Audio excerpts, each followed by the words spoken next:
we got Schefter here. We got lots of news. Let's run the hurry up, beginning in Baltimore. No Lamar Jackson yesterday, Greeny. It is tracking for him not to play again on Sunday. Let's keep in mind that the Ravens have a bye week after this upcoming game against the Rams. So if Lamar Jackson doesn't play Sunday, and right now it doesn't seem like he will, he would get 2 weeks to rest up that hamstring injury and then make a push in the second half of the season.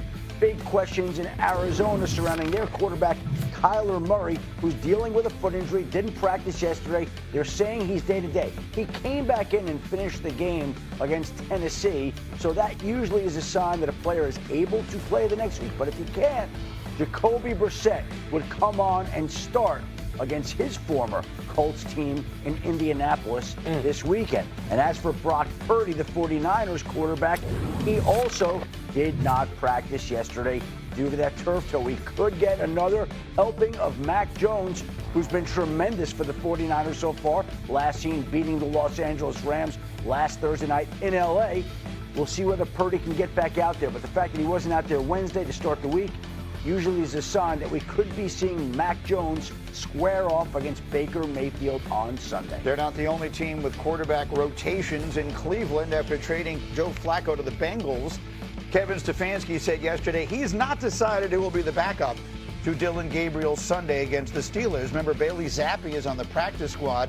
He'll compete with Shedeur Sanders for the QB2 position. Here's what Stefanski said about trading away Flacco. The Joe trade took us by surprise. That was not something that we saw coming. You know, they called us, and you know, it happened very fast and happened not too long ago. So still working through all roster type of things. Young players, I'm always thinking about last week making the change to Dillon. You have to think long and hard about that because these are young players that you're so invested in their development. So I'll let the week play out and make a decision later on that. All right, so let's do two quarterback things on the Browns here quickly, Dan, because I didn't have you here on Monday. First off, what did you think of the way Dillon Gabriel played in his debut is starting on Sunday in London? And second of all, what, if anything, should we be making of the apparent hesitancy to just make Shedeur Sanders, put him in a position where he could get on the field? Yeah, Dillon Gabriel, a couple things. One, connected the dots of the defense very good. Impressive in that regard. Defense does this, I do this with the football. I thought he saw it very clearly, and with ball placement and accuracy is his superpower, but he sees it so fast and processes it so fast. And I think the big takeaway was how aggressive he was with the football. This wasn't dink and dunk. So overall, very impressed by Dillon Gabriel's first performance. The Shedeur stuff is this. One, let's give Kevin Stefanski the opportunity to make a determination and publicly share with it. Two, if it's not Shedeur, I do think it's disappointing. I do think it's a question of why not? We've gone through this. Okay, Gabriel, if it's not Shedeur, because we know it's very much so pointing to the future in Cleveland, what's going on that Shedeur hasn't done enough or shown enough or displayed himself enough to be the backup quarterback in a season where we all know it's only about, are any of those guys good? Here's my question. You're a quarterback. Yeah. You've been a backup quarterback. Mostly. Yeah. I'm aware. Go ahead. Tell him again, Chef. Okay. Let him know, Chef. This network. So here's my question. You tell me you've been a backup. Is it possible that they just don't want to have a rookie quarterback starting and a rookie quarterback backing him up, and they prefer to have a veteran as the backup to a rookie? Not reflective of the fact that we all think, or I think, and others think, that Shedeur will get an opportunity to play at some point this season. But right now, the situation might be better with Bailey Zappi, a veteran, as the backup to a rookie. I mean, we're saying Bailey Zappi's a veteran. I think he's in year 3 or year 4. He started for them a game last year, I think, at the end of the year. We kind of know what Bailey Zappi is. And so I don't know if I don't necessarily view him as a veteran. And I think the second thing would be this. Is Bailey Zappi, I've never understood why they've had 4 quarterbacks there to begin with. It was Joe Flacco and then 3 other young guys, 2 of them being rookies. Why do they have Bailey Zappi there? I would want Dillon Gabriel and Shedeur Sanders taking as many snaps and reps as possible. I don't think that Bailey Zappi being there is this veteran presence that solidifies it. If Dillon Gabriel went down, I honestly would, if I was the Browns, I'd want to see what Shedeur has. 100%. And maybe that's eventually what will happen. But let me get off that because, look, it is what it is. I mean, Shedeur Sanders maybe at some point we'll get on the field. We can just keep talking about it. But they play the Steelers this weekend. I want to put up, if I can, Cindy, B18. The Pittsburgh Steelers are 3-1. No one else in their division looks capable of practically anything. But did you know that the 1-4 Ravens are still even money at ESPN Bet to win the AFC North? Our analytics give the Steelers a 62% chance of winning that division, but Vegas is telling us the Ravens are still the favorites. That means they don't buy the Steelers, sitting at 3-1 off a bye and a London game before that, so a lot of people haven't really seen them. They don't buy the Steelers at all, do you?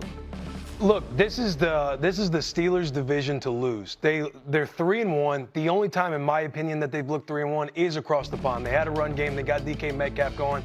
Defense finally got a little salty, getting Carson Wentz down 6 times. This is the Steelers' division to lose. You look at the Ravens; they're staring 1-5 in the face with the Rams coming down. You look at the Browns and Bengals; it's like 2 hospitals just essentially transferring grandpa to a different one. This is the Steelers division to lose. Yeah, when it comes to the analytics, they need to keep up with the Bustin' with the Boys analytics. We picked the Steelers to win the AFC North at the beginning of the year. Yeah. And the game plan is right in front of you. You saw when they were in London. It's rush the ball for over 75 yards. It's make sure play action is effective and let your $179 million defense be what they're worth. And they have that ability. They have less injuries than the Ravens. Obviously, they were put together as a better football team in week 1, but because of the injuries, this has Steelers written all over it. Look, if this weekend plays out the way that the odds makers would think, the Steelers are going to beat the Browns in Cleveland. The Ravens are going to lose at home to the Los Angeles Rams, who are going to be salty coming off a home loss.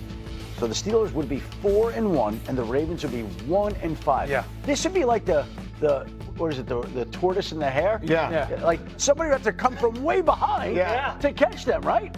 Yeah, I mean, this is the easiest division in football to win. It would be a massive disappointment if Pittsburgh right now does not win this division. All right, we'll see if they're able to do it. Speaking of winning divisions, we got baseball. We showed you the Bengals wasting no time getting Joe Flacco on the field. The 40-year-old QB is set to start against Green Bay on Sunday. Head coach Zach Taylor told the media he's going to take all the reps and get ready to go. This will be the second time in 4 weeks that Flacco starts a game against the Packers. He beat them in week 3 under center for the Browns. Meanwhile, in Cleveland, Flacco's departure leaves rookie Dylan Gabriel as the starter for the Browns. Does that mean Shedeur Sanders has now graduated to QB2? Not so fast, my friend. Head coach Kevin Stefanski didn't really provide much clarity when asked if Sanders is now Cleveland's backup. You know, with young players, I'm always thinking about last week making the change to Dylan. You have to think long and hard about that, because these are young players that you're so invested in their development. So I'll let the week play out and make a decision later on that. I trust in all of our players. I trust in their ability and those type of things. I just always want to set our guys up for success, bottom line.